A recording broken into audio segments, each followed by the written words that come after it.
Владата во пакет мерките за помош на граѓаните од поплавените подрачја предвиде и мерка изготвување на бесплатни геодетски елаборати за лицата кои поднеле барања за легализација на диво изграден објект.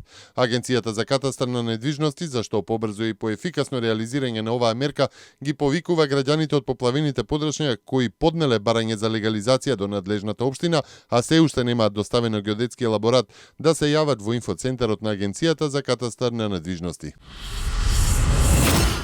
На земјоделските површини во поплавените подрачја најдена е мала количина земјоделски производи кои не се откупуваат, соопшти директорот на инспекторатот за земјоделство Цветан Трифуновски. Се уште се чекаат мострите земени од земјоделските површини од поплавените подрачја кои очекува многу скоро да бидат објавени.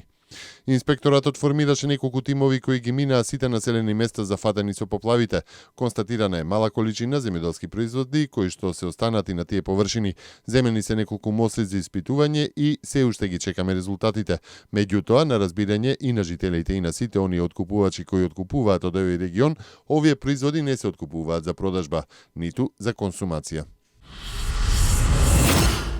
Председателот Ѓорги Иванов денеска е во работна посета на Република Турција на покана на турскиот председател Реџеп Таип Ердоган. Македонскиот председател, како што соопшти неговиот кабинет, во Истанбул ќе оствари средба со турскиот председател Ердоган, а ќе присуствува и на свеченото отворање на третиот мост над Босфор, Јавус Султан Селим. Татковинска прослава денови на Свети Мајка Тереза ќе се одржи во Скопје од 4 до 11 септември по повод канонизација на Мајка Тереза. Прогласувањето за светица на Мајка Тереза ќе биде на 4 септември во Ватикан од страна на папата Франциск. Координативното тело за одбележување на денови на Свети Мајка Тереза работи веќе подолго време со цел канонизацијата да се одбележи на највисок можен достоен начин, што треба да биде својствен за едно вака високо чествување и одликување на светицата Мајка Тереза, изјави градоначалникот на град Скопје Коце Трајановски. Вашингтон е загрижен од ненадејната проверка на борбената готовност на руските вооружени сили. Го видовме соопштението на руската војска за тоа дека почнува ненајавени воени вежби. Очекуваме Русија да ги почитува сите обврски и ветувања во рамки на склучените спогодби за контрола на вооружувањето и мерките за доверба и на соседните земји да им обезбеди соодветни гаранции и транспарентност во однос на големината и карактерот на овие активности, изјави портпаролката на Американското министерство за одбрана Мишел Балданза.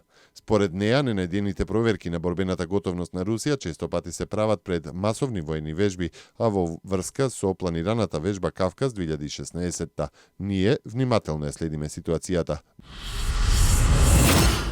Послаб земјотрес со интензитет од 4,7 степени по Рихтер ја погоди околината на градчето Аматриче во централна Италија, последователно по катастрофалниот земјотрес пред 2 дена, кој што причини смрт на 241 лице во целиот тој регион, а 365 се повредени. Последните 2 дена по силниот земјотрес во средата, институтот регистрирал вкупно 500 вторични потреси.